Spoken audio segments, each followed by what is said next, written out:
All right, we are live with the very first Hiller in review, inspired by Coffee Pods and Wads. Seth Page, I think, was the one who brought it up. Technically, I found out later. Oh, why is there an echo? There's an echo? I don't hear an echo. What the freak? It's like it's playing.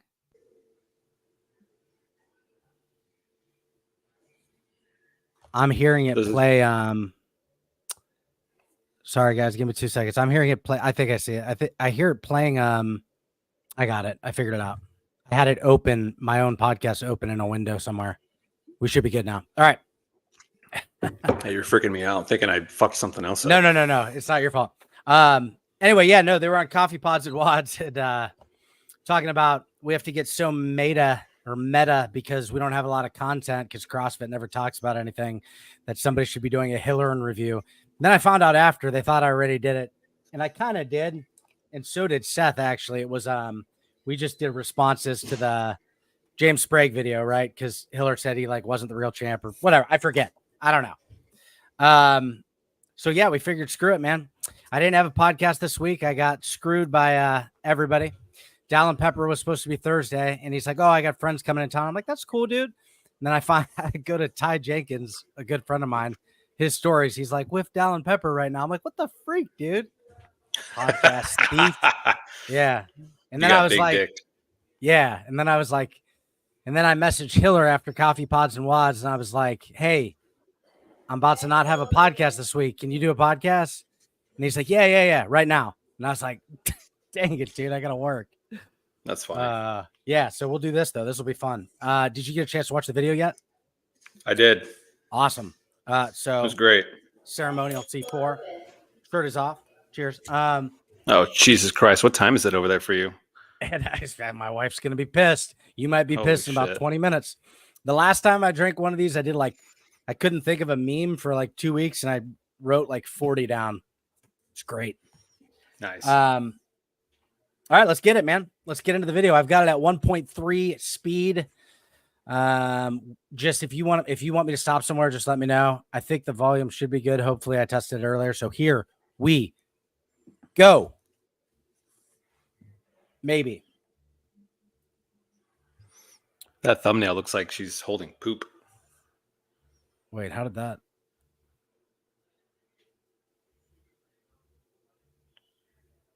Man, this is giving me all sorts of problems. I swear we are not rookies. No, I know. We were fiddling around for 20 minutes before this, and I tested this all day. Okay, pull up file. I mean, what is this thumbnail I'm looking at right now? It should be the video. I have the video as a file. I was filling an ice cream cone from Dairy Queen. That's it, guys. Thanks for coming. No, dude, you don't have to finish with an ice cream cone. All right, so you can hear it, right? Yeah. All right. Recently I had a YouTube short get a little bit of traction, and with that traction came some eyeballs from the outside space, not in the CrossFit space. And that YouTube short was on Sporty Beth, very polarizing figure in the CrossFit space. Why is she polarizing? If you followed any of my content, here is the thing with Sporty Beth, who is my arch nemesis. She got into phenomenal shape. She had... Did you say stop or no?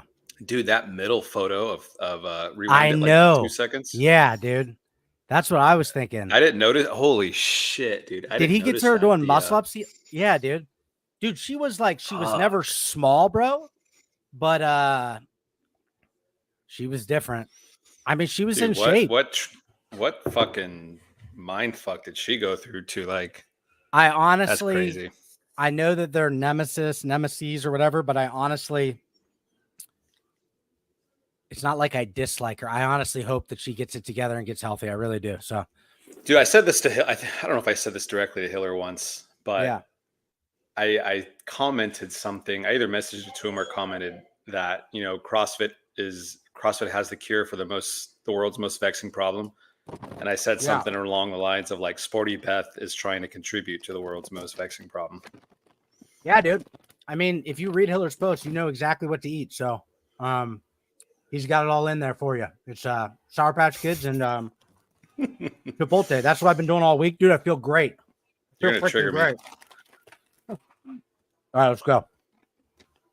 She got into phenomenal shape. She had pieces done on her by CrossFit Media. They're on the CrossFit YouTube page. She picked up all of this attention, got all these pats on the back, and the most important thing about all of this is she acquired these attributes. She was able to do ring muscle ups, and you damn well bet she was able to do strict pull-ups. She had a downward spiral. She puts on a whole bunch of... Dude, that's the skinniest I've seen her. On That's the right. crazy. Yeah, dude. Yeah, I hadn't seen any of those. I didn't even know she was that small. Yeah, no, I had never seen those videos before, and I was like low key, like, wow, she looks really good. Yeah. Wait, she maintains her ability to do strict pull-ups, to where I'm now sitting here looking at it like it's basically a linear progression. She was at maybe a $145, a $155 body weight. She sustained her ability over the course of gaining 100 pounds, and that's entirely okay. But what is not okay is for you to now promote a product that is your strict pull-up program to a whole bunch of people who are overweight, telling them that you have the tools to give somebody a strict pull-up. There is no strict pull-up program for a woman who is 300 pounds. I've never met a woman who is 300 pounds who can do a strict pull-up. I'm not saying it's impossible, and I'm not saying she isn't out there, but I've never seen it. Same way that I've never seen a man who's 350 or 400 pounds doing a strict pull-up. They don't have the upper body muscle mass to do that thing. So I put up that short where I have 165 pounds on a weighted belt, and I'm using a couple of bands to do it. Yes, it's freaking insane. The same way where Sporty Bet's pull-up program is freaking insane, because the thing that she should be telling people is to lose 100 pounds and then gain 100 pounds, and then you can do pull-ups at that body weight. Wow. It's I don't know her. I just know her as Sporty Beth. I don't actually know her last name. Isn't her name like Bethany something? I don't know. Probably.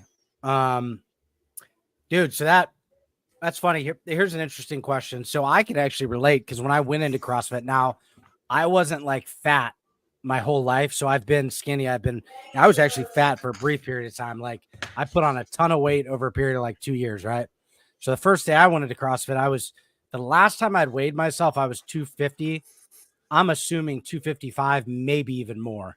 And I barely got one pull-up, and I'd never been able to get less than at least 7 or 8, no matter the last time I tried, right? I mean, and usually more. So I can actually relate to that. Like, there's just no freaking way. And by the way, when I weighed that much, I was working out in my garage every day. I was just totally eating trash. I was still strong. I was deadlifting 500 pounds in my garage, but I couldn't do a freaking pull-up, dude. My blood pressure was like 170 over 110. Jesus Christ. Yeah. Did you ever get up where your weight, or have you been pretty consistent all along?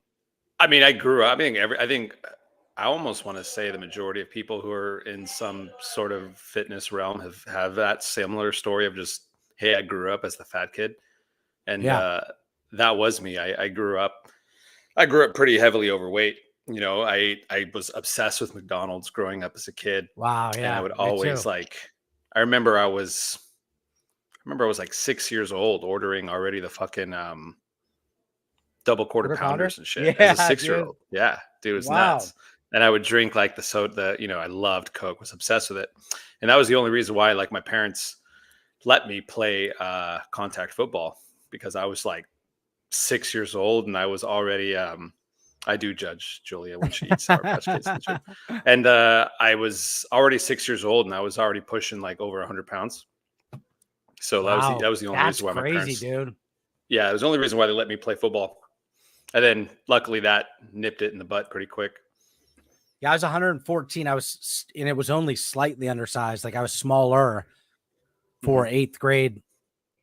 Was it freshman? No, for freshman year football, or maybe it was eighth grade. It was eighth grade football. And I was 110 or 114. So 100 pounds at 6. Yeah, dude. And what's crazy, it's like it's insane to think just what activity alone will do, because I didn't change my diet. Like I was still eating McDonald's. Oh yeah, pretty heavily, but just the fact that I was like outside for like 2 hours, 5 days a week, and then Saturday's football game, right? You're still moving around, running around, all that activity. Yep. The weight just dropped like butter. Yeah, the first time like melted butter, right? Yeah, I played basketball at the park for like 3 hours a day. That was way easier than like eating less. I'd burn a ton of calories. I agree. Mm-hmm. We will get to that in a second. Remind us if we don't. All right, let's hit it. Have you ever? We'll have more time to talk. I want to talk to you about people coming into the gym who look like that and experiences that you've had. but we'll get going for now. This whole video isn't meant to be on Sporty Beth. Oh, well. This entire video is kind of what I always do. I try to poke holes in the things that are just insane and come to it with common sense. I put up a post on my Instagram just the other day, like things I did when I was in my peak CrossFit condition and the things that I told my members to do when I was in peak CrossFit condition. Because they're very different things. Same, but different. Big things that were different on those two lists were don't eat Chipotle every day and eliminate the Sour Patch Kids. When I, Andrew Hither, say no sugar, I think about it the same way. Shoot. There was a second post. You didn't see that second post? Nah, man, I've been eating Sour Patch Kids and Chipotle all week. What the freak? You didn't. No wonder I quit on my workout today. I put my stories. I quit halfway through my workout. I'm like, hey, you want to look like Hiller? I can't do the TRT right now because I'm trying to have a baby, but I can do the Sour Patch Kids and the Chipotle.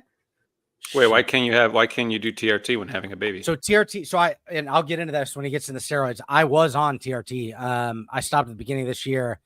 And for most people, for almost everyone, it lowers your sperm count, but for a good majority of people, it's not quite birth control. In some countries, they've tested it for birth control. Dude, like 95% of people at least have trouble having kids, and my count was like 0. So I had to get off at the beginning of the year, and it's way worse than you're the man, dude. I love Meme for Time. He was just on the Glintons, and I was watching that too. Oh shit! Give me $1. Let me have $1. Yeah, no, you get a cut, dude. Yeah. So, what the freak were we saying? Where was that? Oh, something about the Sour Patch Kids. It triggers me so hard. I got some. Sorry, I won't bring up. I got a training partner at my gym who does that shit, and it's like I fucking hate it. Oh, I do say this wrong. People have been telling me since high school. Can you say it right for me? Yeah, it's pronounced in the great country of Mexico as Chipotle. That can't be right. I don't think that's what she was expecting. Is that right? No. Yeah, no problem, man. Come back sometime. All right, so this is interesting. What did you think about this when he put this up? Because this was a good post. Oh, I related to it. I related to pretty well. Like there was a point early on, like where I was obsessed with Chipotle. Like I would eat Chipotle all the fucking time. Yeah. And then as like specifically, I got more into the rabbit hole of industrial like seed oils and shit. I probably haven't had a Chipotle burrito in like 4 or 5 months, probably. Because it's got the seed oils, right? Oh yeah. I'm pretty stingent about shit like that. Like I'm glad you're on that because you get. I had a best friend. I used to have a best friend who would always give me a hard time for that. Like he would I'd be hanging at his house and he'd have a bag of chips or some shit. And he'd be like, "Hey, you want some? Oh wait, I forgot. There's and he'd look at the ingredients and he's like, "Oh, sunflower oil, palm oil, all this shit." Mm-hmm. So yeah, I'm pretty stingent about that. And then even I'll even admit, sometimes my girlfriend will offer me like food that she's eating. Yeah. And I'll be like, no, I don't want it because it's got shit in it. Dude. She's going to hate me for saying that. I love it. That's what I, he does have puppy love. That's what I like. That's what I was like. In order to lose weight, there were situations that were awkward and uncomfortable where I was just like, I can't eat. I would go out to eat and like I didn't eat and things like that. Because that was what was necessary at the time. And this is what we're all going to get back to in the video, like doing what is necessary and telling the truth and accepting the truth, whatever that is for where you're at. Right.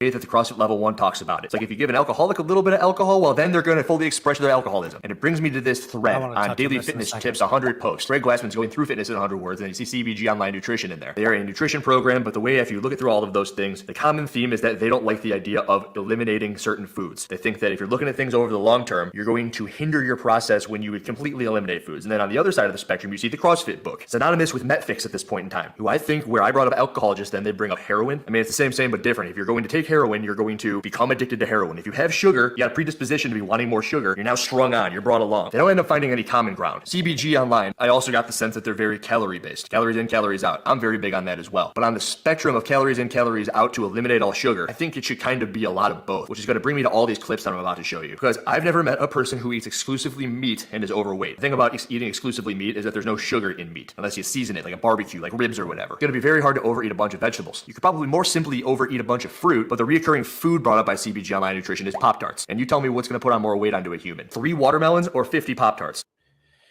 So this is an interesting one. I just want to hear what you have to say first. What do you have to say? Did you drop a Sour Patch? No, I dropped my watermelon. Go ahead. Jesus. What the fuck?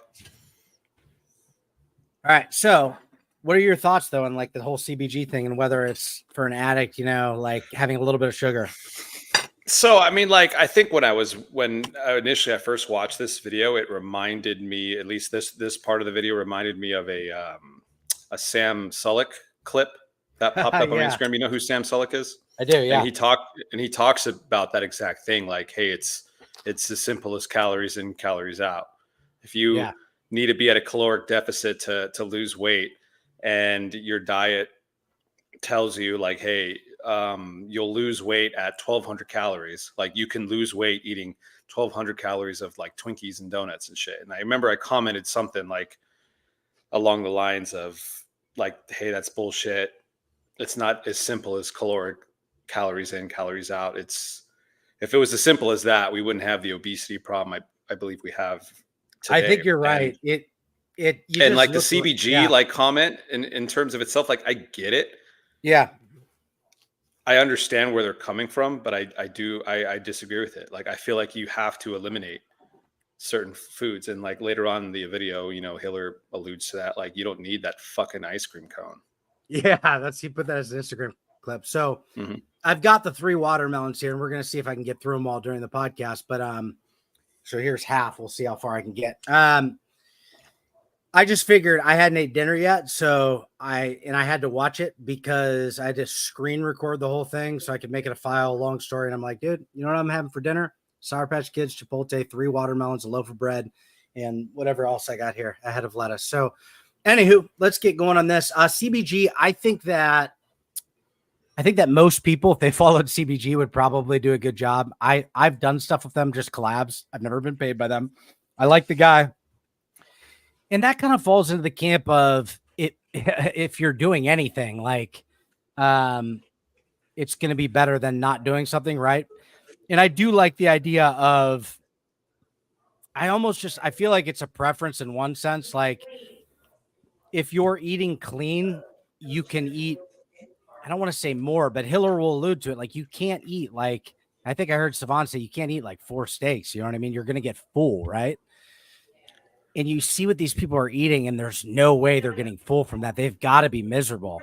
I know I was. I tried that. Yeah, I never initially actually read the comment from CBG that popped up on the screen until just now.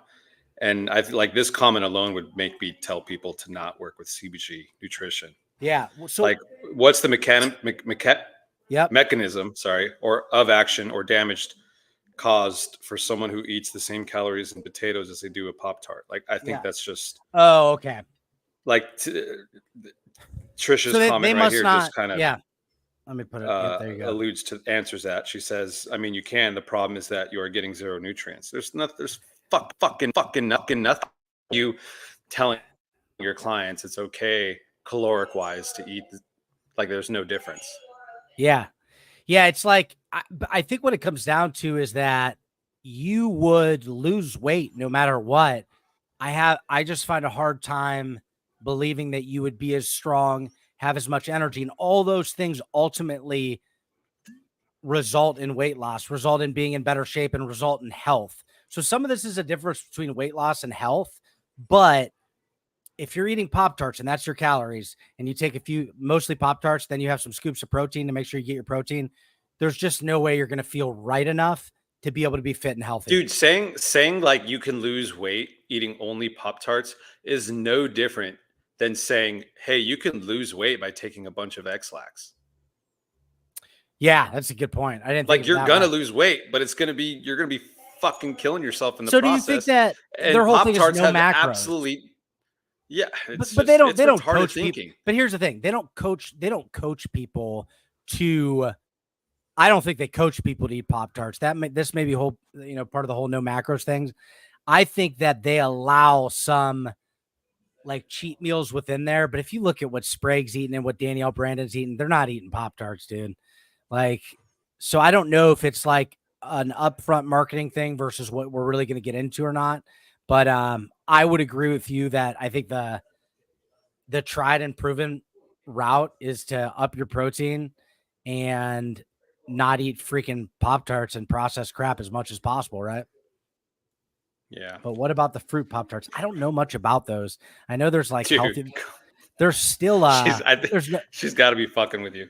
It's well, here's the thing. It could be if you like made your own, right? But I don't know how you do it without a bunch of breading. So, all right.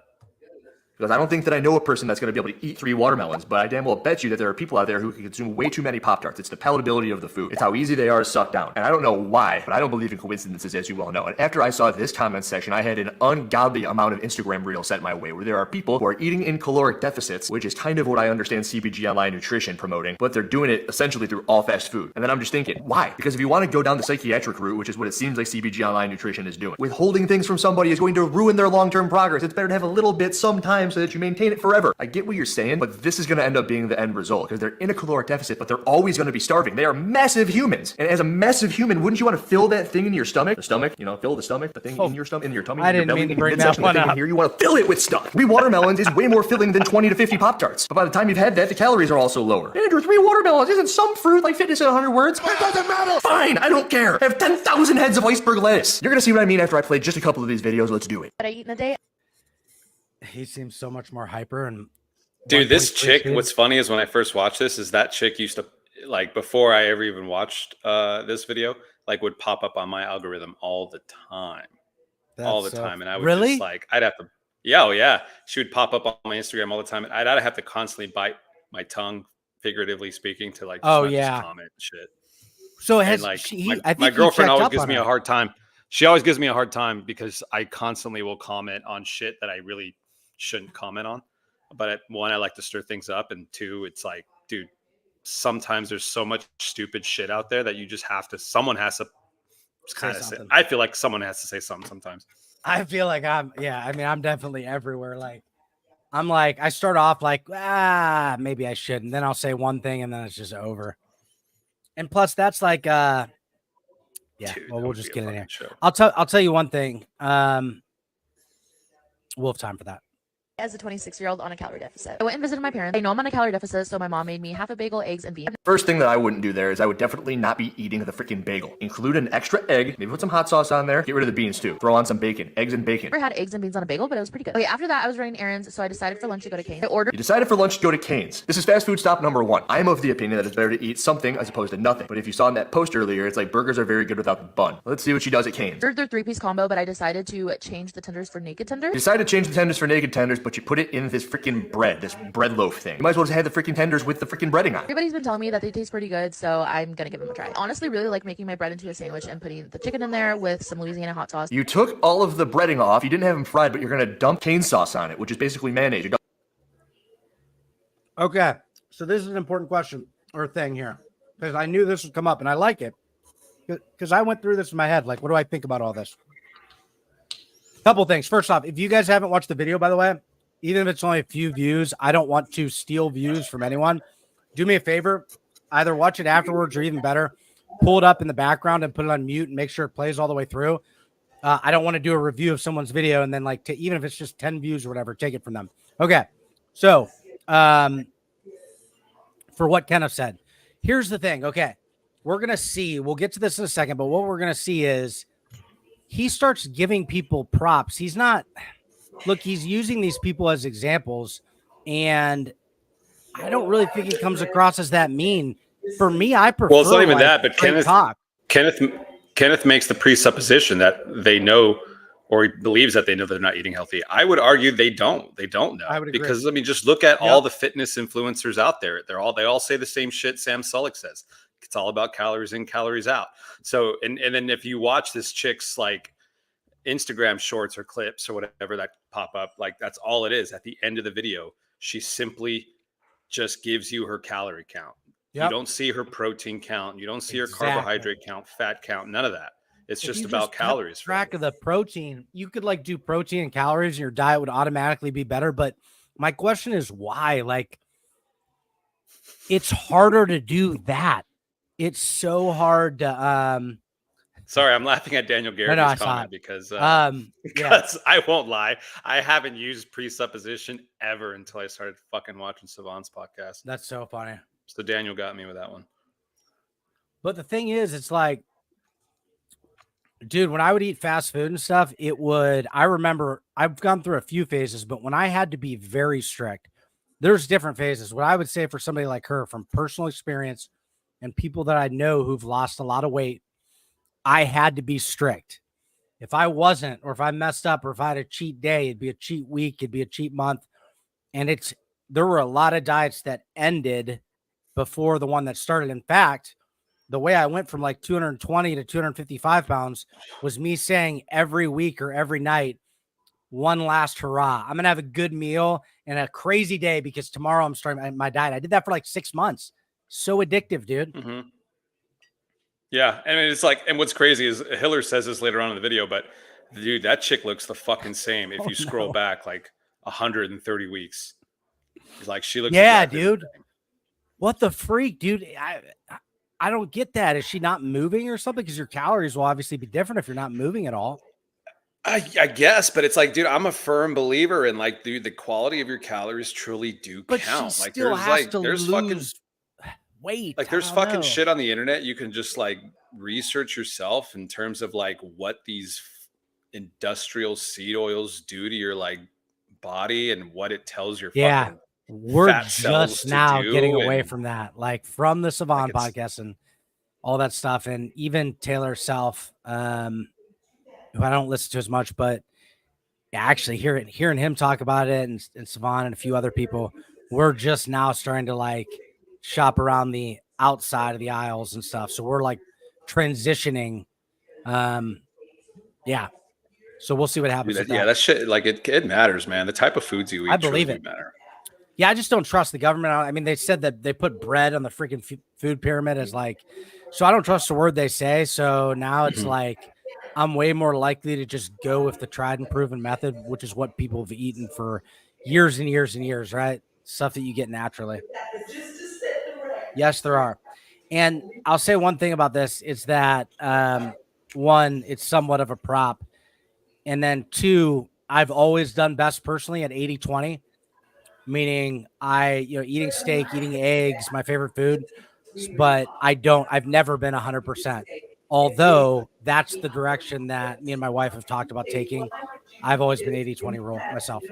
All right. And it's like, I think that like, that's why, sorry, like real quick, that's why like it triggers for me so much when I see like my training partners, like eating like, or even games athletes, I see this, they post this shit all the time, eating fucking Sour Patch Kids or candy as their glycogen sources. I'm like, what do you eat? Dude, there's so much. I fucking use honey. Bananas? Like I have like just a big honey thing and I'll just slurp the honey in. That's like, what, dude, that's what they said. There is zero nutrients in fucking candy, but honey, there are micronutrients, there are minerals, there are things that your body like needs and will use. It's not empty calories. It's just fucking mind blowing. I was doing that, and these people over here from the Seven Eastas made fun of me. I posted something in there of me pouring honey in my mouth. I tried that for like a week. I liked it. I literally just took the bottle and would pour like a little bit in right before my workout. Because like I said, I'm going down this route, and really the only times that I haven't, or when I haven't had time, but I'm trying to gravitate towards natural things. All right, we got to get moving on this. Dumping mayonnaise onto a bread chicken thing, like a hoagie. You shouldn't have gone to Cane's in the first place if you're going to be tempted by all of this stuff right here. And a little bit of the cane sauce. Absolutely tasty and delicious. You guys were right. The naked tenders are not bad. They do not taste 100% the same, but they are not bad. They're pretty good. You don't even know what the naked tenders taste like because they're covered in sauce and they're included in this bread thing. Asked them for no fries, but I don't know what happened. They decided to do me dirty and put fries in there. I did have a couple of those. See, and if you hadn't gone to the fast food restaurant in the first place, you would have been tempted by the fries. Not finish them because I was not. That's true. Fries. And then as my drink, of course, I'm having a Diet Coke. Honestly, drinking Diet Coke has probably saved me thousands of calories over this past month. Yeah, Diet Coke is great. Anything with 0 calories is way preferred over. I'm guessing you don't like that. Diet Coke, or are you okay with it? No. Because it's full of aspartame, bullshit, artificial sweeteners that just destroy your fucking gut biome. Like the signals that literally are important or vital in sending signals to your brain that, hey, I'm full, or like, hey, I'm cool. Like, I don't need Yeah. any more fucking food. Especially, there are some studies that actually show too, when you combine things like artificial sweeteners with some sort of a carbohydrate dense food, like it sends the opposite signal to your brain that like, hey, like, absorb more of this shit. We want more of Wow. this shit. I feel like I it's just feel that, dude. Are any nuts. okay? So I've heard Saban talk about it. I can't remember. Are any of the natural sweeteners? What is okay as natural sweeteners? Anything other than like honey? I don't know. I'm not that smart. I mean, like I have, like I'll always have like honey in my coffee or something. Maple syrup is another really good one that I'll have. But I always try to stay so fucking pure bread, natural, free sugar as possible. How long have you been like that? About close to 2 years probably. Wow.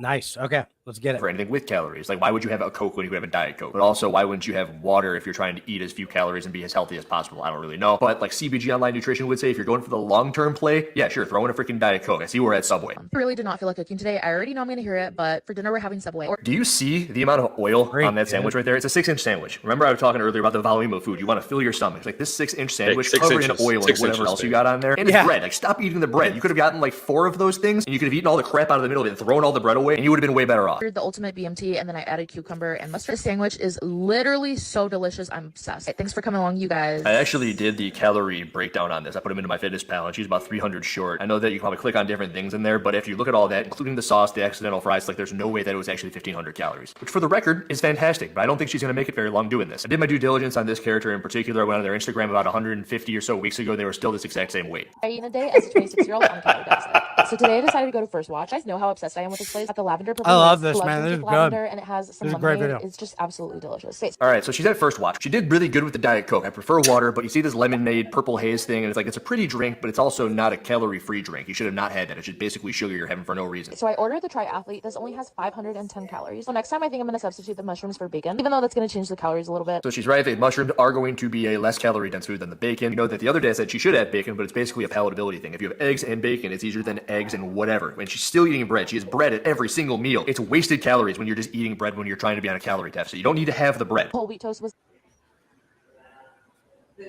So we learned you don't need bread. Funny story about that. The truth is that was my literal nemesis, and it probably bread. comes I mean, down to I think it's everyone's nemesis. Even me, like I can't give up sourdough bread.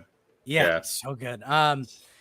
So my big thing was waking up. I would eat clean all day, and I mean clean, like 95.5, like all meat, eggs, like all that stuff. I eat the yolk.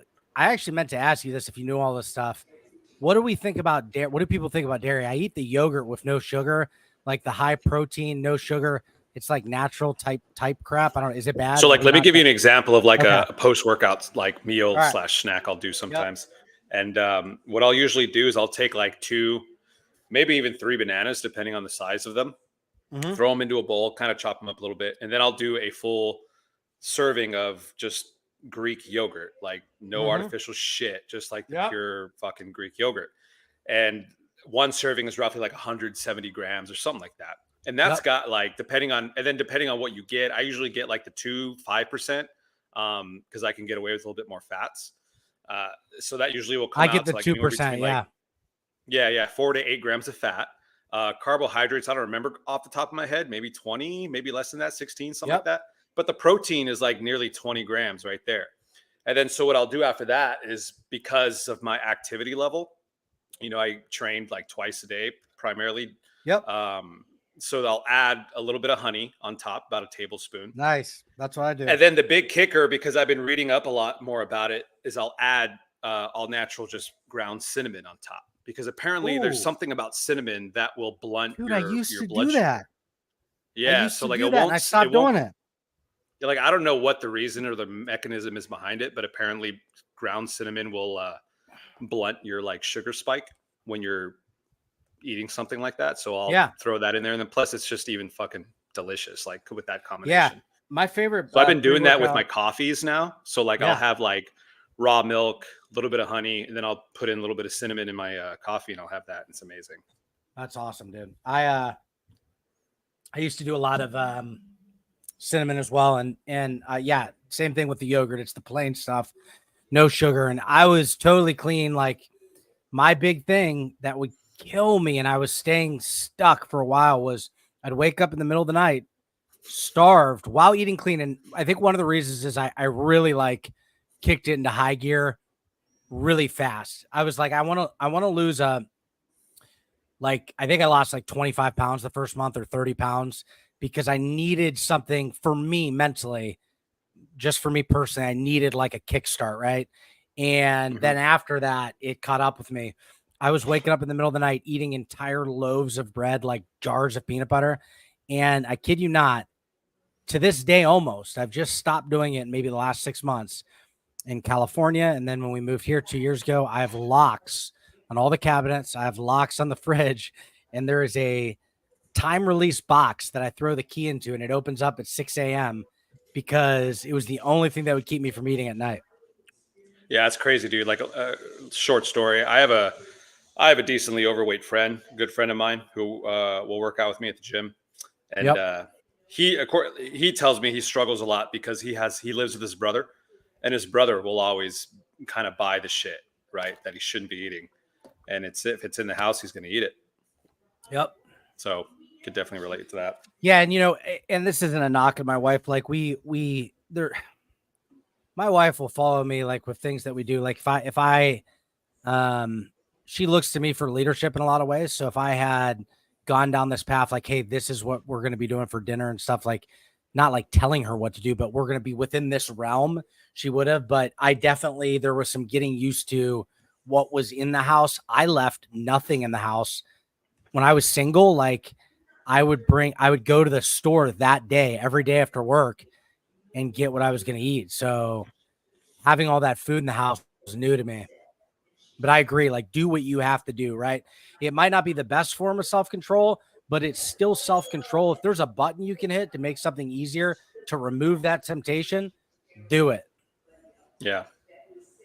Absolutely delicious, and it comes with that jam. Fruit here is always... It comes with that jam, so you're putting sugar on the bread. It's basically like having a cookie. It's basically like having a dessert at that point. It's so fresh. Love me some good fruit. Okay, later on, I was feeling a light lunch. Had a pure protein bar. All right, the protein bar, the pure protein bar. It's got 20 grams of protein, and that's great, but that's going to equate for what? 80 of the 180 calories? Is that how that works? So where are the other 110 coming from? They're coming from carbohydrates. They're coming from sugar. It's a good tasting, basically candy bar at this point. This has 20 grams of protein, and I believe it's caramel flavored. All my girlies that live in Arizona, the weather has been crazy lately with these monsoons. Okay, after the storm was over, we went ahead and went to Olivias. I decided to order their soup and salad option. Another freaking restaurant. What is this chick? A lawyer? How does she have all this money to constantly be eating out at all these places? And why are you ordering breadsticks? You're eating breadsticks dipped in soup? If your entire play on this entire journey is to lose weight, like, stop it with the bread. Chicken and gnocchi soup is absolutely delicious. I could not pass that. I think this is the first time in my entire life that I only had one breadstick. It honestly wasn't difficult to, like, not have another one. Honestly, I wasn't in the mood to have that heavy pasta feeling every time I eat their pasta. Every time I eat their pasta, meaning that it's a reoccurring thing. Yeah. Stop eating all of these carbs. Salad was so good and so fresh. Oh, I just love the salad. Later on, I was feeling an ice cream cone from Dairy Queen. That's it, guys. Thanks for coming. No, dude, you don't have to finish with an ice cream cone. Wasted calories. I have an allotment of calories left over, That's so my favorite part of the video. I have to get ice cream cones. Like, no, you don't need to get empty calories for no reason. This is what you should do. I don't even know what your name is. It's alien something. Every single day you should ask, what body weight do I want to be at? And you should just be hitting that in grams of protein. So if you want to be 150 pounds, eat 150 grams of protein a day. Once you do that, you can basically eat whatever you want. I don't care. I would prefer no sugar. I would prefer you like reach for the no. Some people do. Hey, dude, have you? Yeah. Sorry, this just popped in my head. Have you ever seen the Brendan Fraser movie, The Whale? No, but I wanted to. You have to watch that movie, man. I'm gonna watch it tonight, dude. I heard he's phenomenal in it. Oh, dude, he is phenomenal. Does he lose weight in the movie? What's up? Does he lose weight in the movie or no? No, that's not what the movie's about. All right, got it. The movie's it's a really good movie. I know he's huge. But the thing that literally almost like I don't get very emotional often when I watch movies, but the thing that like hit me hard is there's a scene in the movie. I won't spoil anything for you, but there's a scene in the movie where you get to like see what I guess people his size will go through mentally when it comes to food and like the binge eating. And it's just like you're literally just sitting there just like this and you're just like, oh my, it's fucking insane, dude. It's like insult upon injury. Here's the thing, the breadsticks, things like that. Let me tell you something. When maybe once a month my wife orders pizza and I'm like, well, shoot, I don't want to spend money. She's already got pizza coming. My plan every time It's okay. There's some protein in it. It's not good for you. I'm gonna have 2 pieces of the Papa John's pizza, and then I'm gonna eat my snacks. Gonna be like a protein shake or something. And that's it. It never works that way. Whenever we've brought home breadsticks from Olive Garden or something like that, I don't eat out. But if she's brought something, if she was with her mom or something, it's so like all my friends say the same thing. If there's a pie there in the middle of the night, like all my friends say they can like kill half the pie in the middle of the night if they want to. It's just, and you know what? When you and get it's like, it's like, that's kind of like how my overweight friend is too. Like he is obsessed with cookies. Like he fucking loves cookies and donuts, like donuts specifically. But he told me, he's like, hey, Mike, like I just can't have one donut. Like there's something just about my fucking mental fortitude where it's either none or 12. And I'll always just the same way. revert to just 12. Like I'm like, holy shit, dude. And like you kind of get a glimpse of that when you watch that movie. But like Kenneth kind of says that Hiller sounds kind of Tanner Shuckish a little bit. First off, Kenneth, I love you, but we're coming after you, right? I'm not allowed to swear. See, like I didn't get that vibe at all. The way I kind of was watching this, Hiller kind of says like, hey, let's start with you just eating as much chicken and steak as you want.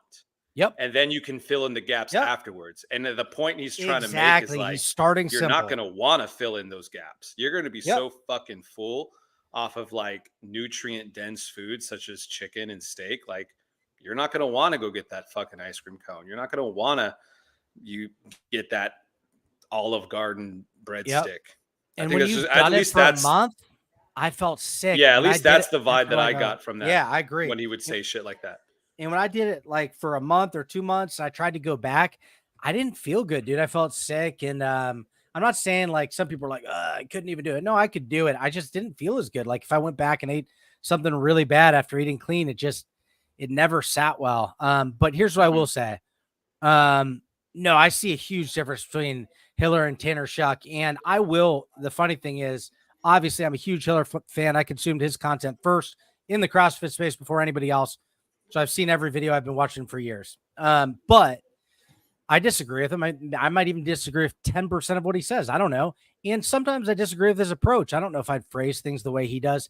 However, what I will say is that he is deliberate and careful. Like, for instance, he stopped dropping F-bombs in his videos. Now, that's not him in real life.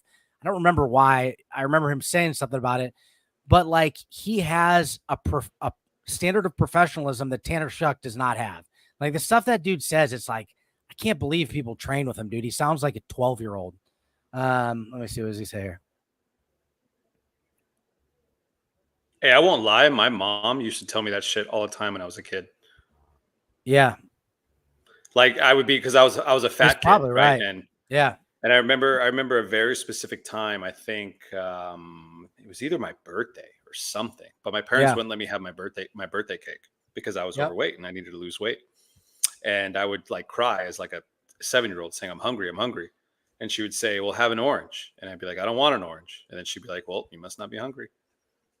That's funny. Exactly. Hey, you know what sucks is that I actually wish that the first video was like a 10-minute like Tanner Shuck bomb, because those are going to be so much funner. But we got the nutrition one. We're getting serious. All right, let's hit it. Yep. Sugar thing. I would look at you eating a breadstick, I'd slap it out of your hand, I'd go, all right, don't eat that, have a bunch of strawberries. Basically have 5 steaks and as many strawberries as you want, you're gonna be good to go. By the time you've eaten your 5 steaks, maybe 5 chicken breasts or 5 freaking fillets of salmon, you're going to be so full with stuff that is going to be progressive in your journey towards getting a leaner body, which is what I'm assuming your goal is in doing this. And then you can fill in the rest with strawberries. You got good fats, you got plenty of protein, and then you got the carbohydrates needed to go about your day-to-day life. You basically eat carbs in parallel with the amount of energy that you output. So I don't know if you're going out and running triathlons, but the only people who need to eat something like bread are people who are running freaking marathon training stuff. This one popped up. Day 119 of walking every single day for a healthier life. Comment section actually pissed me off when I saw this because it says, I don't see a difference. He's walking to McDonald's. And it's like, dude, that's not doing anybody any good. You might have already said the same thing about what I was doing with that other chick. It's like, Andrew, stop being such a dick. She's trying. And it's like, you don't tell a freaking 8-year-old, good job, you stood up. You tell a freaking 2-year-old, good job, you took your first step. And then by the time you're 90 years old again, you're saying, good job, you didn't crap your pants today. But this is somebody who just needs to be told to stop eating bread, stop going to fast food restaurants, and eat a chicken breast. She probably afford freaking filet mignon from whatever freaking restaurant she wants to, considering the places she keeps on going to these days. So I had my choice between 2 CrossFit gyms. Did you ever see in Sevenisa's chat I'll show you later if not. Have you ever seen, or I posted on stories too, you might have seen it, the picture of me really fat by chance? Does it maybe off the top of your head? remember. Okay. It's crazy. Like I'm huge and I have no shirt on. But I had my choice between 2 CrossFit gyms and I went to one and like I was dead last in the WOD and everybody was like cheering for me, like, yeah, you're doing a great job, blah, blah, blah. I didn't want to be, was it patronizing someone? Like that's not what I wanted. It's okay to say, hey, you're going to get better. Just finish this one. Like maybe that would have worked. And I know some CrossFit gyms are like that. It just didn't work to me. When I went to the other gym, CrossFit Fortius, which is a pretty decent gym. They're not as Where are you located? Are you in San Diego? No, this is when I was in San Diego. So I started CrossFit. Oh, I was gonna say because I know that gym, and I was like, oh shit, you're in San Diego. Yeah. And so the coach there, Coach Kyle, like I walked in and I remember we were squatting the first day and he said, yeah, maybe put on like, just start off with 135. And I was like, dude, I can squat 400. I didn't know the look. I know what he meant now. He kind of like chuckled at me and he's just like, okay, like I don't give a crap. Like what he was thinking was, dude, look at yourself. Like you can barely do a pull-up. I don't care if you can squat 400. And that was his attitude. Like he didn't, he would give you props when you deserved it. And when I came back to visit California, he always called me big boy. When I left California, I was muscular, but 200. So I still had some fat. And finally, when I came back at 175 and, I had the abs and everything, he called me like little boy or something like that. I forget. But that was what I needed. I needed somebody to just be like, dude, like you're out of shape. Like you need to stop eating what you're eating. And it doesn't matter that you squat 400. Do you ever know of a Bear Republic in San Diego? Yeah, I knew. I think they have a pretty decent reputation. That girl Katie, who's friends with. Do you know Katie, who's friends with Danny Spiegel? No, I don't really know that gym much. I just know of it because that's where my girlfriend pops in every Saturday. Oh, okay, cool. Yeah, no, so Katie's really nice. She's at Invictus. I don't know if you know. He's like one of my better friends, Eric Carmody from Invictus. He went to the games before. He's like masters now, 36 or something like that. Anyway, so Katie ended up she was at Fortius and then she went to Bear Republic and then she ended up at Invictus. And that's all I know about him. So seems decent. I don't know. Probably wondering at this point, where am I going with some of these? And one of the major gripes that I got with Sporty Beth is that I have confirmation from people in her circle that she doesn't actually do the workouts that she posts. And the ironic thing about that is that there's also CrossFit Games athletes who do the same thing. The difference is the CrossFit Games athletes that I have heard do this, they'll do their whole workout and then they'll do parts of the workout. And then they'll post those parts of their workout saying, look at the workout that I did. Sporty Beth hauls on the freaking treadmill and it's like, look at big people can run too. And she takes that clip and then she starts uploading to the internet. She's like, I'm going to get all these people to think that I can exercise. But she's not freaking exercising. Or it's from a decade ago. Not a decade ago. That's her reach. A couple years. Do you think she really thinks that, or do you think you block those sort of thoughts out? Like, do you think you're in people's intent? Oh, I do. I have people at my gym that do that shit. Wow. And I'll admit, like, I did do that. Yeah. Like a couple times for my Instagram, and I felt silly every time doing it, so I stopped. So anytime I wanted to post a workout that I'm doing, I would actually film me doing the workout, and then I would post it. The temptation in varying degrees is there for all of us. Like I don't post the moments of my workouts where I actually try to a little bit more now, but I don't post the moments where I'm like huffing and puffing. I post the first round or when I'm going hard at the end of the round. I post workouts now to try to keep me accountable. Like, I post a workout every day. So, but I don't have any issues with like my friends doing that because like they don't fake it. Like they don't fucking act like they're huffing and puffing or shit. Right. Yeah, so, exactly. But I mean, if what Hiller's saying is like actually like what Sporty Beth is doing, then it's messed up. It's like that dude. It just goes more into her fucking whack ass mentality, Dude, she lies to herself. I can tell you that right now. I hope one day she breaks through all that and gets healthy because the things that she's telling herself and other people are going to get people hurt and herself hurt. And she's got a kid, dude. I don't know, man, because it's like the thing is like for every Andrew Hiller, for every like me, for every you that like will jump into her comments and shit, there's like 10 more supporting her, saying the opposite shit, validating her fucking it's freaking like crazy sick mindset. It's just like, dude. Yeah. She blocked me anyways. Like, did she? Oh, freak! I lost it. I'll go back. Yeah, It's pretty sick, dude, that people will. Okay, here's where we get to the good stuff. Now, Kenneth, if you're still here, this is why I wanted to use this as an example of why some people think Hiller's mean. I've never met Hiller in person. I probably know 30 people who have, and I've not heard one person say anything, but he's a really nice guy. And it's pretty obvious he gives a crap, and he's going to give credit where credit's due. He's against. So I've heard it once, like, so in the context of religion, people are like, well, how could God hate? Well, does God hate rapists? Because genuine love or genuine good hates evil because it's opposed to that which is good. And in the same sense here, I think people see Hiller as mean. He's just viciously opposing dangerous ideologies that hurt people's health. And then right here, you're like, look at this girl. She looks bigger than Sporty Beth, but he's going to give her or the next one of them credit here where it's due. To work out as a plus size girly at Planet Fitness. I started my workout today with 30 minutes on the Stairmaster at speed 5. That's a new PR for me. I did 30 crunches on an exercise ball. I did 60 modified Russian twists. I did 3 sets of 10 of dead bugs. I did as long as I could for scissor kicks 3 times. And then I did 2 30-second planks. And that's pretty good, actually. The 2 30-second planks for her, I'm impressed. And that's my workout today. Bye, guys. It's great. Basically, from the second she said 30 minutes on the Stairmaster, she set a new PR, so she's tracking what she's doing on the stairs every single time, which is something that I don't think a lot of people do when they go to the gym in the first place. They're like, well, I'm going to spend 30 minutes on the elliptical. It's like, are you going any faster? Are you going any further? So it's cool to hear that she is going faster, harder on the 30 minute segment that she's doing, and then all of the movements that she's doing will pay dividends in the long run as she's losing the weight. It's a whole bunch of core exercises.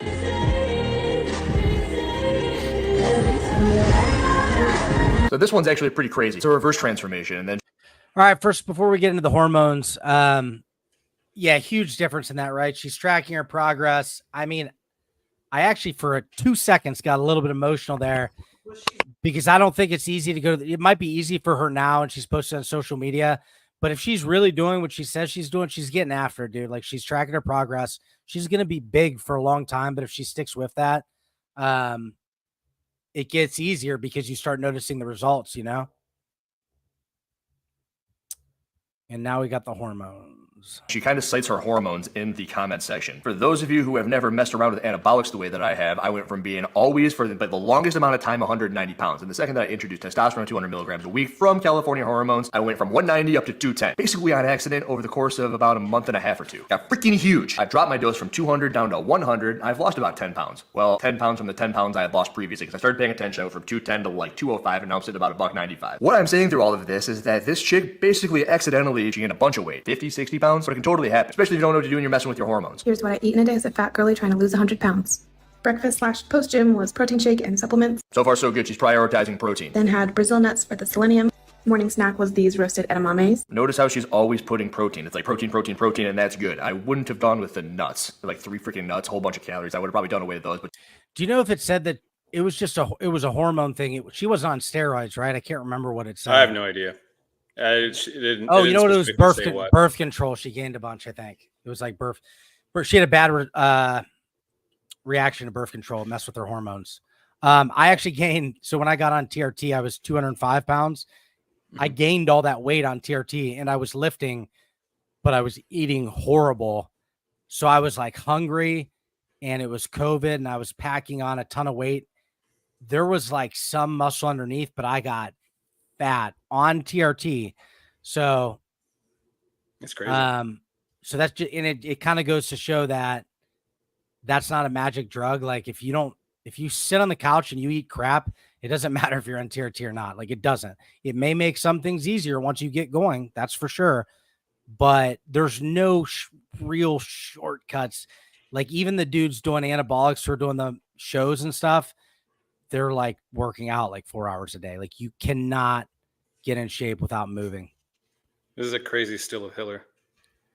Yeah, I know, dude. His stills are crazy, dude. Like when I was looking for a front cover for this, they were interesting. She is always citing the amount of protein she's eating. Then lunch was chicken soup, which tastes a lot better than it looks. And of course, some Dr. Pepper. For another snack, I had Greek yogurt with cottage cheese and jam. Then dinner was homemade chili, which was so delicious and packed with protein. Protein, protein, protein, protein. That is what I wish I had seen from the individual in the beginning. It looked good, right? Pretty good. What'd you think of it? What she was eating, all that? I think the Dr. Pepper gave away that John Young might be her nutritionist. Dude, is John Young serious? I think so. Or half cereal. Okay. I know he gets in his protein, but man, dude. And he wonders why he's not. He's like, yeah, I'm trying to cut into that next level. It's like, dude, John would be low key a fucking animal if he actually just got rid of the Dr. Peppers. He's got some qualities that nobody else had. Yeah, dude. He's got some qualities that nobody else has. Maybe one day. And empty calories, by the way, drinking was the first thing to go. It was such a waste for me. I haven't in probably almost 10 years. I don't drink. Well, I shouldn't say never, but so rarely will I have calories from a drink. It's a waste. Bread and sauce. I don't know what you heard about me.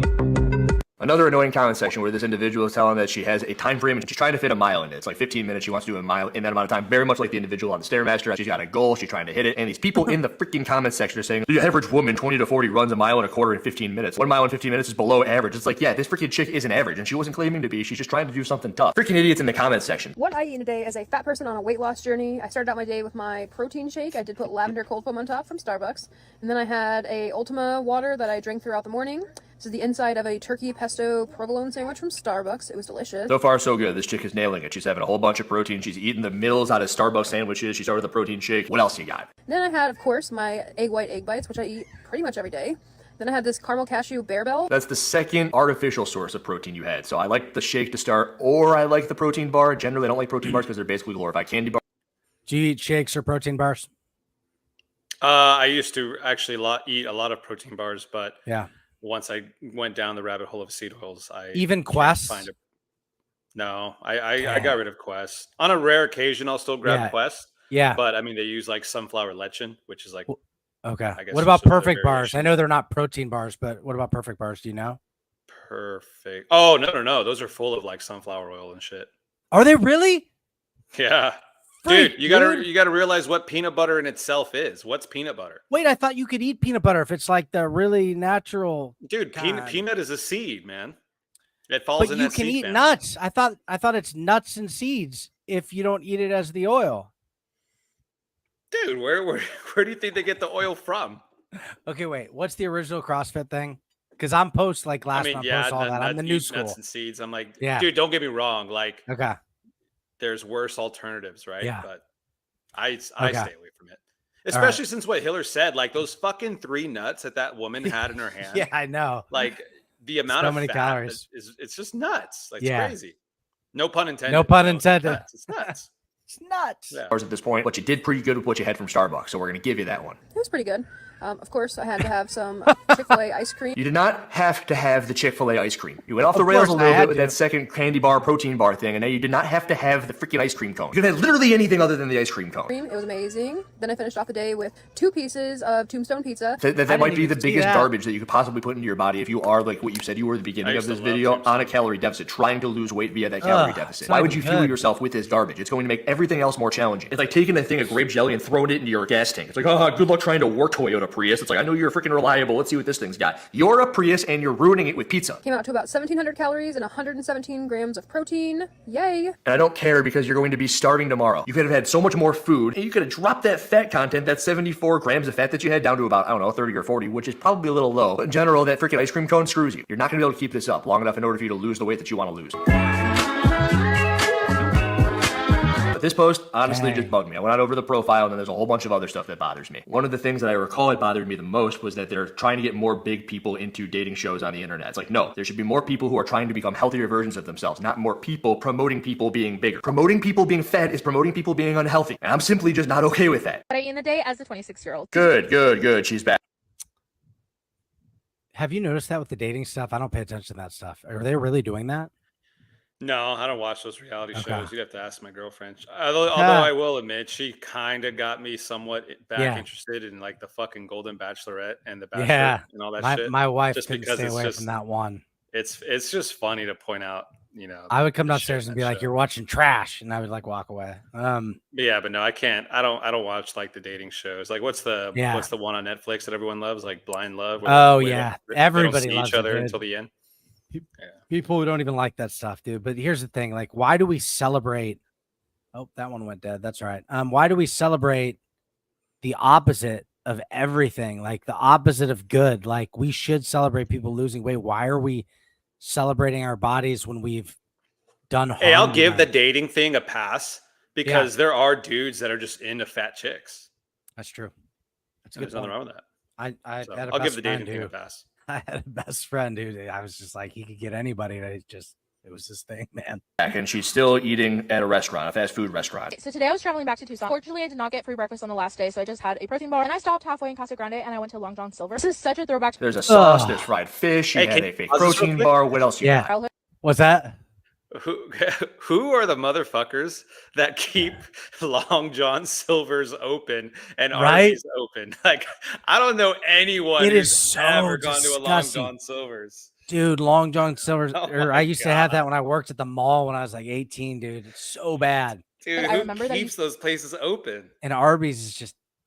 Still love going to Long John Silver's. I had some hush puppies. They were just as good as I remember. And then I had their 3-piece shrimp, which was so delicious. I was so proud because I ate the meat inside of the tail in one go, and I never did. All right, whatever this is, this looks pretty freaking decent. It's got carrots and it's got rice, and I don't even know, but it says 272 calories, which probably seems a little bit high. I wonder if there's a sauce on there that she included. When I got home, I was a little bit hungry, so I had some white rice and some veggies with sriracha. Later on, as a snack, I had... That's not a snack. No, that's just a waste of calories. Like, you don't need to eat crackers. Crackers have no place in anybody's diet who's trying to lose weight. Dinner, I had the Southwest salad at Chili. Thanks for coming along, y'all. That salad, look at those freaking tubs. Like, that is not 2 tablespoons of dressing. That's probably more like 6 or 7 tablespoons of dressing. And you know that what happens is you just dump them on there, so the salad tastes great. The chicken is good. The lettuce is good. I probably would go without those like tortilla chip looking things. Again, probably what a bunch of you are thinking. It's like, Andrew, she's trying. And there are people who need to hear this sort of thing. She probably has no idea what she's doing with those dressing. The restaurant wants you to eat their food. The restaurant wants you to come back. They're not going to give you food that tastes like crap. And you can still have the dressing. Just like a little bit of it. Maybe that's what she did. Maybe she had a little bit of it. And you're probably still thinking about that cracker. Andrew, you're being a little bit too hard on him. And if somebody would have said something earlier in this individual's life or anybody's life who is this sort of size, maybe...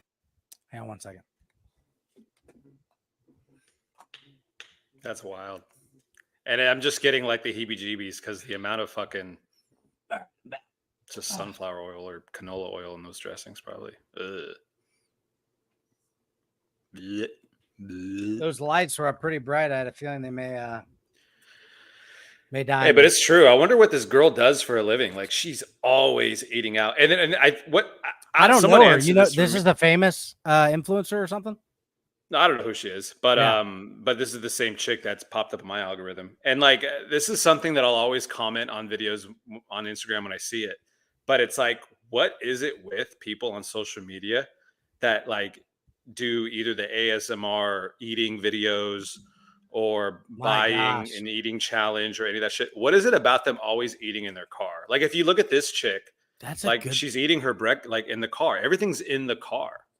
And like that gives me anxiety too, because I'm like, dude, you're making a fucking mess in your car. Yeah, I hated eating in my car, dude.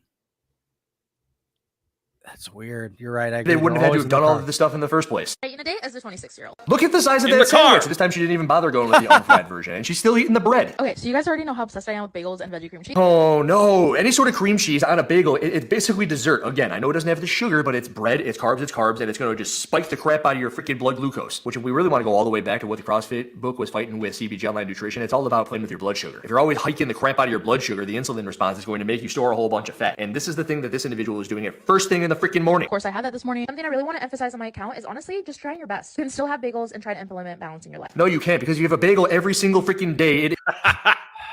No, you can't. It's true. I know all about bagels, bro. You don't got to get started on bagels. And then when you add I love bagels. No, me too. I mean, it's just like if I buy them, I eat the whole freaking pack in 2 days, dude.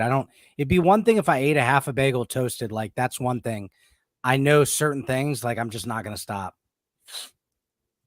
Isn't balance. You are eating a bagel every day. We know it would be balanced having a bagel every other day. Maybe having a bagel once a week, 1 week on, 1 week off of eating a bagel. It's like eating a bagel every day is the opposite of balance. You are essentially turning into a freaking bagel. Gotta stay hydrated, and today we're having a Harmless Harvest vanilla yogurt. Okay, later on for lunch, I had some fruit from Chick-fil-A. I was running super duper late and behind. Yeah, that's super true. hungry, so I had to grab always something in the to car. Is she running behind every day? Is that what's happening? Is that why she's always at fast food restaurants? Because then it's just preparation. You need to prepare your meals. You need to have protein. What are you going to eat? Wake up in the morning, go to sleep at night. It's like, what is my protein source for tomorrow? Is it beef? Is it chicken? Is it fish? Is it pork? I don't care what it is, but how am I going to get at 150 grams of protein, and then where do I go from there? Not, oh my God, I'm running late, I gotta go to freaking Chick-fil-A again, or Long John freaking Silver's. Had their spicy deluxe sandwich. This is literally my favorite thing from Chick-fil-A. It's so delicious. And surprisingly, it was only a little bit under 500. And she's on a diet. She's trying to better herself, but she's still giving herself on the daily her favorite food. She had a bagel for breakfast. She's having a chicken sandwich for dinner. If you are going to be doing something, sometimes there is a sacrifice of the things that you like the most. If she puts off, I don't know, 30 pounds, maybe she can treat herself to that freaking sandwich. I don't care. It's okay by me because you are so far ahead. But at this point in time, she's basically eating it every day. And look at these chips. Calories. Okay, later on as a snack, I decided to have a couple chips. Chips are fried bread. Salsa. This corn and bean one from Target is so good. Later on, I had a Poppy. I had How many calories are in Poppy? All right, it's not crazy. It's 20 calories in a Poppy. You can have a Poppy. a light dinner. love Had some Poppy. grapes. They were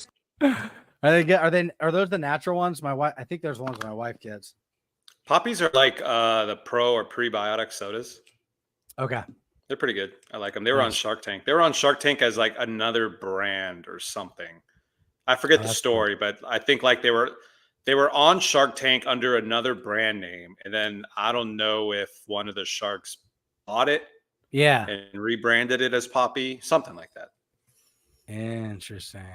Oh, look, grapes. Grapes are good. Okay, yeah, grapes are a great snack. You can have as many grapes as you want. By the time you're satisfied eating grapes, you're going to be so freaking full that you probably won't want to eat for hours. This is great. Then for protein, I had 4 nuggets and a sausage. So delicious. And then I had to end the day with an oatmeal pie cookie. And dude, this is what I'm freaking talking about. Number one, you don't ever need to have an oatmeal pie cookie. Unless you're in the Sahara Desert and you haven't had water for 2 days, you don't know what it's like to need something. When I was in wrestling in high school, I would go a literal week without eating any food or drinking any water. I would have like this much water and I would sip on it. And I would weigh in. I'd be my 140 pounds. Yeah, I've been up to... Did you wrestle or no? Oh yeah, I wrestled in high school. Yeah, dude, I had. You were small, weren't you?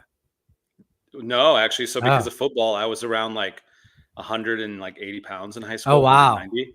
Yeah. And our varsity team was very, very small, so we needed to fill as much of the varsity as we could. And then at the time, I was just like a freshman or whatever. So they made me drop all the way to 135. Wow, that's crazy. You wrestled at 135? Yeah. That's dude, crazy. I was like sick. I was like sickly though, man. I remember my very first match. I almost had to quit because I just could not stop cramping on the floor. They had to keep stopping the match because my hamstring just kept cramping and cramping. Wow, and cramping. dude. Yeah, I was 145. He was 140. You were 135. That's funny. 210 since then. But what I learned at that point in time is that you don't need anything. You definitely don't need an oatmeal pie cookie. And then the other thing, I said you're going to bed at night, you're figuring out your protein sources. The thing that she needs to know, the thing that this individual alien, whatever, needs to hear is that is not a viable protein source. A sausage link is a fat source. The chicken nuggets, depending on like what sort of they are, they're also usually a fat source. Yeah, there's protein in them, but they are not protein. It's like minimal protein, maximal fat content. How rare is a 405-pound squat? This video is just crazy. It's almost got nothing to do with anything else except for apparently I was just getting sent all of these reels from the algorithm where these people are overweight. I actually see Cody Anderson in this saying, bro is one of the 49, because you hear Joe Rogan in the background. It's like, you know how rare it is? Only 1 out of however many people can do a 405 back squat. Only 1 out of 50 people go to the gym. So 0.012% of the world's population can squat 405 pounds. And yeah, this person also cannot squat 405 pounds. It is a larger person, I'm assuming, and I shouldn't assume because maybe they're trying to get stronger. I'm on this assumption streak. Everyone's on these calorie deficits. They're eating at a caloric deficit. Maybe this person's trying to get as strong as possible, but either way, you should be using full range of motion. That is unless they're doing partials on purpose. And at the very tip of it, maybe they are trying to rage everybody into commenting on it. Maybe they are doing partials. They're putting it up with the Joe Rogan clip like, this will be great for my profile. But if they are saying they're squatting it, they're simply not squatting it. So here we are. We're done with all of this. What are the things that you should be taking away from this video? Number one, Sporty Beth's pull-up program is not what you think it is. It's for people who have gone from 150 pounds to 250 pounds and maintain their ability to do strict pull-ups from this point to that point. It's a linear progression. It is not doing banded rows. It is not doing ring rows. It is not doing dumbbell rows. And those things are definitely not going to lead to your 250 to 300 pound body as a woman doing strict pull-ups. You're not going to acquire that, doing banded pull-ups. You're not. You're going to get there by losing weight. And then everything else in here, inspired by the CrossFit book versus CBG Online Nutrition, I do look at things in the lens of how are you going to be doing this forever? What is sustainable? I think what is most sustainable is eating as much food as possible, but you can't eat as much food as possible if you are trying to eat sugar as well, if you're trying to eat bread as well, because then you will be eating in a caloric surplus. You can eat basically as much meat as you want, as many veggies as you want, and then you can have fruit as well, because by the time you've eaten 3 watermelons, those Pop-Tarts over there, they're not going to be appealing at all. You're also going to have the sugar kick satiated. It's so freaking easy. Don't drink your calories, and after a couple of weeks, all of your sugar cravings will go wrong. You'll be like, wow, I don't need bread. Wow, I don't need an oatmeal pie thing at night at 10 freaking p.m. at night, spike my freaking blood sugar levels again, and then store all of that fat. And I definitely don't need to be dumping in a freaking tank of vegetable oil from the fast food restaurants that I eat every freaking day. That's all I got to say about that. Andrew Hiller out. Pretty good. I was hoping for one of his more him taking down somebody, but that just goes to show you, man, like that is kind of the type of stuff. I mean, we don't get anything from CrossFit anymore. Like, where are the entertaining personalities that are putting out messages like that. It's just nothing. We get nothing. They don't even talk about I don't know crap because they don't have a media presence, dude. That, and then plus, I mean, I think like I don't want to say the responsibility falls on like the games athletes because it seems like they have the most, influence in the space at the moment. But that's just because there's a huge empty circle in this space in terms of nutritional influence. But like what they post and shit doesn't exactly help all the time. No, I agree. So when people, like I forget, I forget what athlete it was. I don't want to say if I do remember, but I remember there was some like games athletes posting about the new Oreo Coke Zero or something like that. Yeah. And they were just like drinking all that up. And I'm just like, dude, that's just fucking garbage, man. Crazy, dude. You think this new school of athletes that, I mean, like I've heard people like Bill Leahy talk about the CrossFit diet and things like that. But do you think some of the new school people just aren't like as strict about the nutrition side as some of the people who've been around for a while? Have you noticed that at all, or not really? I want to say they are strict, but at the end of the day, I think for them it does just come down to just hitting your macro numbers, protein, especially since they're athletes and they have such a high volume of training that needs to be fueled. I think. I mean, don't get me wrong, like their dinners aren't like pizza and shit. Like their dinners, for the most part, what I noticed are always the ones that seem the most legit. But then it's like the stuff that they consume around and during their training times that just have me scratch my head most of the time. The other thing is that I think there is genetics at play as well, because I had a friend, like he always had a 6-pack and he wasn't big. When he would work out, he would get big and he wouldn't put an ounce of fat on him. He ate terrible. And like, so for him, it was difficult to see the toll that it was taking inside his body. It took him a long time in life before he started eating good. Maybe he's about 38 now and he started eating good at maybe like 33. I don't know. But no matter what, he'd be in great shape. He'd have a 6-pack. And so when you see that, let's say games athletes have good genetics, they probably do. When you see them eating those things and maybe getting away with it, it can kind of give a maybe an idea out there that it can't be met by your everyday individual. Like some people have to cut that out completely. I heard Elijah Muhammad's like that. Oh, like his really? body's just a chiseled god, and like I mean, he eats like utter garbage. Really? Like someone close to it, like I've had some friends who know him pretty well are like, yeah, dude, I don't get it, man. That dude eats fucking Little Caesars, Five Guys, like whatever he wants, and he's just fucking shredded. Maybe you never know.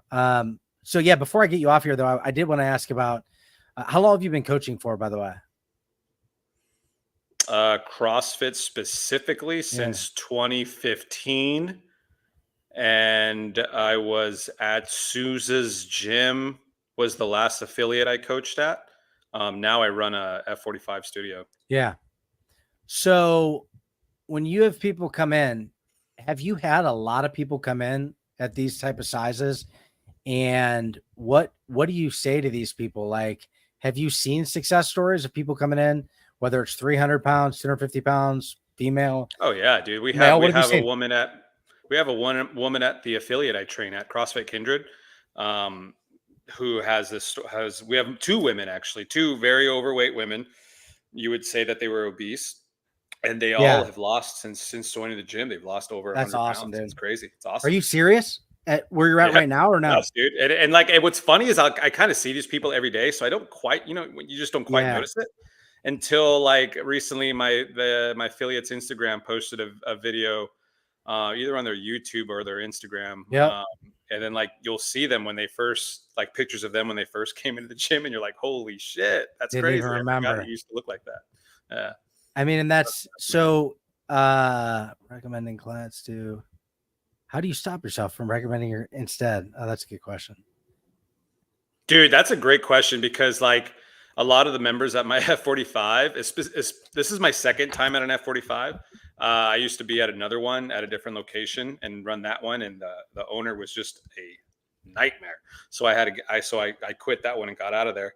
But like a lot of those members, and even the members at the one I'm at now too, will ask me a lot of questions about CrossFit, because it's literally all I have on my Instagram. Yeah. Like I'm not gonna, like I don't have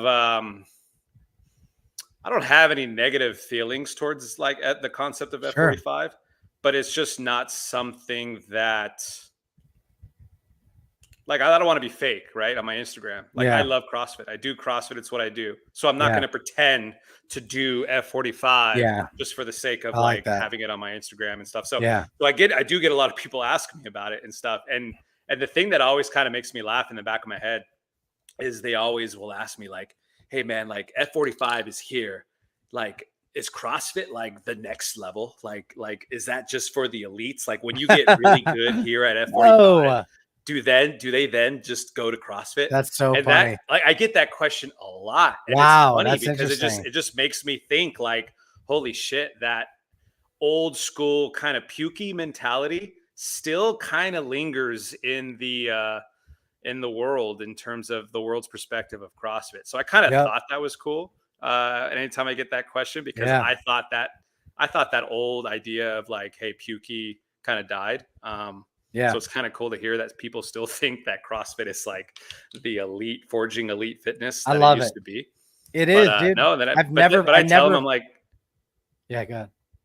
Yeah, but I just tell them like, no, man, it's like literally I've coached, I don't want to say elite level athletes, but competitive athletes all the way to like pregnant moms, and grandmas. I've coached like 60-year-old, 70-year-old women.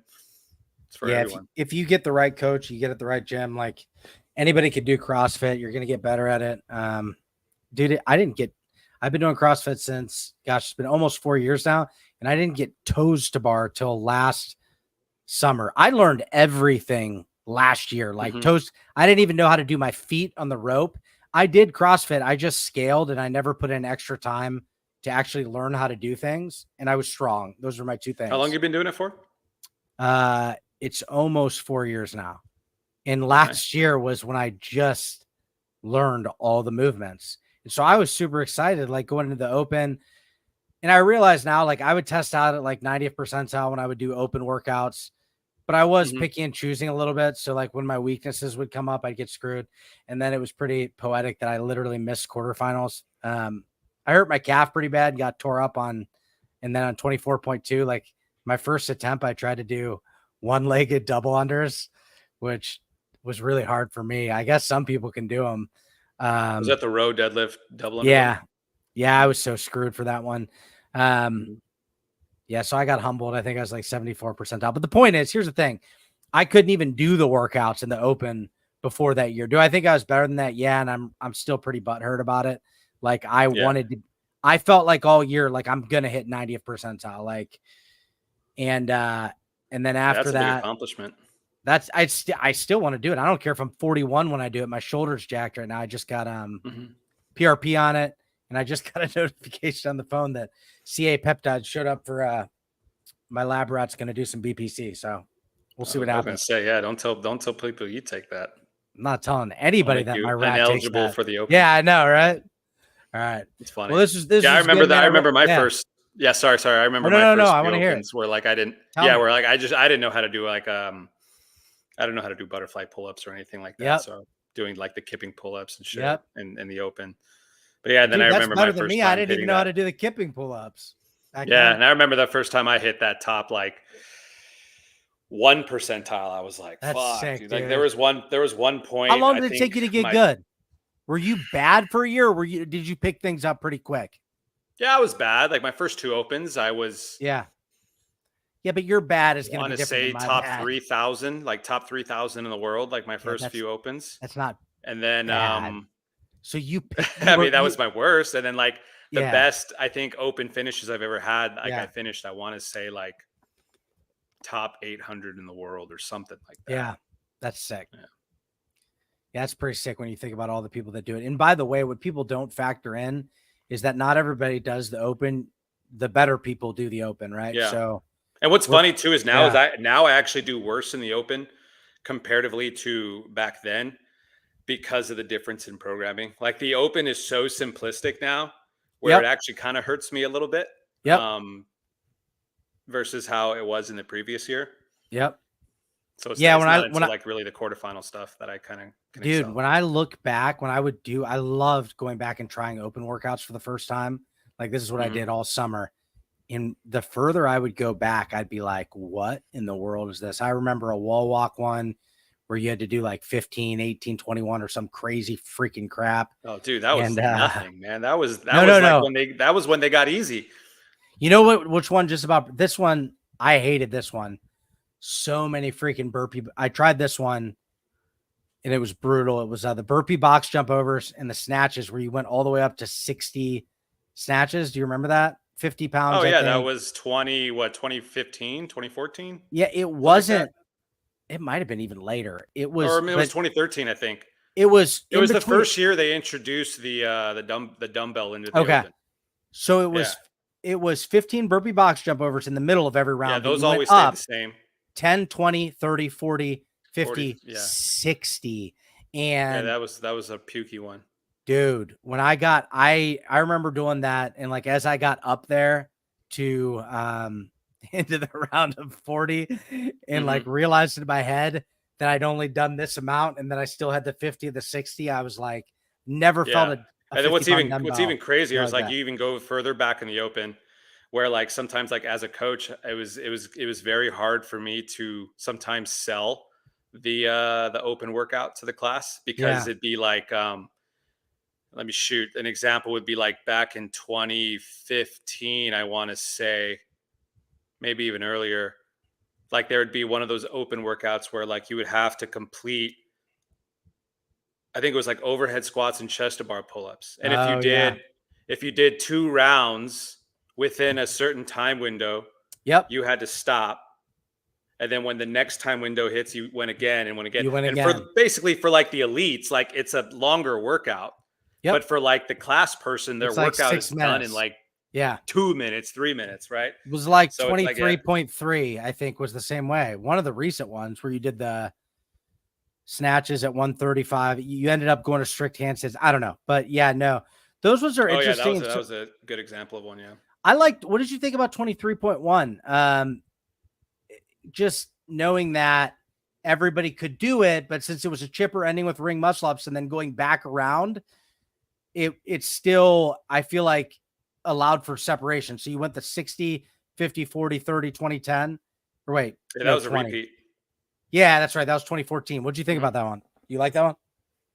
Oh, when they announced it, I was super happy. Yeah, that was so that, like, I don't want to get into this whole other tangent, but that was a year where I randomly got recruited by a team in Boston. No, I don't. So I went from California, traveled all the way to Boston, not knowing who the fuck these 2 girls and what other guy was. Like I met my male teammate at the airport. And that was the first workout. And I was kind of happy because I was like, okay, sweet. I got a cool workout where I can show off what I can do. Because these athletes have never seen me like compete. They're just trusting the word of a mutual friend that I'm good enough. So I was super stoked when they announced that. Did you kill it? Dude, I almost finished the row on the second round or something like that. Wow. Or maybe I did finish the row. I don't remember. Yeah, because ring muscle ups are my best movement. Oh, are they? I want to say I did like 10 and 10. Yeah, that's crazy. What can you do fresh like at your best? My PR for ring muscle ups is 22, 21 unbroken or something like that. Nasty, dude. Yeah, that's about. And then my 30 for time is like. My 30 for time is like 2:30 or something like that. Did Olsen, did he do 30 unbroken when did he post that to YouTube? Probably. You know, the elites, that's like Taylor Self, I guarantee can probably do 30. Really? Dang. Yeah. 22 is still pretty good though. Yeah, no, I love 23.1. I did it a bunch because I was, oh wow. Is she lying or is that true? That's why I'm laughing so hard right now. Is it true or not? I guess it's not. Dude, she's a beast, but no, it's not true. Okay. No. I have to console my girlfriend constantly about ring muscle ups because it's like her nemesis. Like she hates them. Oh, really? She'll have like days where she's like, babe, I did 2, I did 3. I was able to string some. And then she'll have days where Yeah. like she'll call me and I have to like console her because she's like she can't even get one. They're like hit or Dude, miss for her. I want to do them so bad again. It's the only movement. So it's almost more annoying that on bar muscle ups and toes to bar, the dead hang, and in the kip, like it's there's a mobility problem and it hurts. So like I went from, if I could do 30 toes to bar before, I could do like 12 now. It just doesn't work. Like, so I can do all those things in the bar. I just suck at them now because of the limitations. And then the one thing I can't do at all is ring muscle ups. I really hope. I hate that, dude. Like, Well, the problem most of the yeah. time is people don't I'm sure this is probably the same for you, is like people don't stay engaged in the lats. Like they don't necessarily think of the upper body when they're doing things like toe to bars or stuff like that. But just like literally just a simple change of holding, like, do you hold the bar like this? Let me see. Most people I think hold the bar so. like this. Yeah, what you exactly. wrap? Yeah. So when you hold the bar like this, it completely just deactivates your forearm. So all that strain is just going straight onto the shoulder. But the Wait, show me moment you're again. able to, you know what I'm saying? Okay. So like when you're here, it's the difference between like trying to punch someone like this versus like this. You like look at the difference between the forearm and then just here, right? Like you're much more active. So that takes some of the weight and strain off your shoulder. So versus being here, and then now you get a full fist. Like you can even just kind of see it a little bit in my arm when I'm changing. Yeah, that look grip, at that. right? And so it's like most people hold the bar like that and eventually create shoulder issues. And here's the thing, I didn't know jack about jack. It's essentially an open gym that we're at. And so I practiced all these movements on video and did them myself every day and worked really hard. But dude, I was doing ring muscle ups, probably 40 every day. I was doing them in between sets of strength. I was doing them after every WOD. I was just like, hey man, this is great. I'm doing a bunch of ring muscle ups. And obviously the wear and tear eventually, that's how you get a tear. And then it just breaks at some point. If I could go back now that I've learned a little bit, I would have worked on it once or twice a week, and I learned all that. And for me, this was a big deal. Getting up to 10 unbroken was the first big deal for me. And then 23.1, here's the funny thing. I could do 10 unbroken. And at the end of 23.1, I'd get done with 3 minutes left and I couldn't get them, but I could go over to the bar and get them. So I had to figure out, it was like a thing with like fast turnover and things like that. And I did it so many times and I never did get it, but I know I would have before I got injured, because one day we had a workout and it was like row and it was 30 pull-ups, row 30 chest to bar. And that's what it was like, all just destroying your arms. And I walked over after that workout and I went up and I did the rings 5 times and I said, I can do it now. And then I got injured and I never got a chance to. So 23.1, I was stuck in the like 100,000 people who got stuck at 180. Yeah. Anyway, good stuff, man. Well, this was an interesting one because it was serious, but Seth said he wants to come on sometime too. Hopefully we can get an entertaining one and we can make fun of Tanner Shuck or something like that. Mitchell Hooper, I don't know. It'll be fun. I really appreciate it, man. I know we went long. Oh yeah, it was fun. Yeah, enjoyed it. Have a good one. Later, Mike. All right. See you guys. See ya.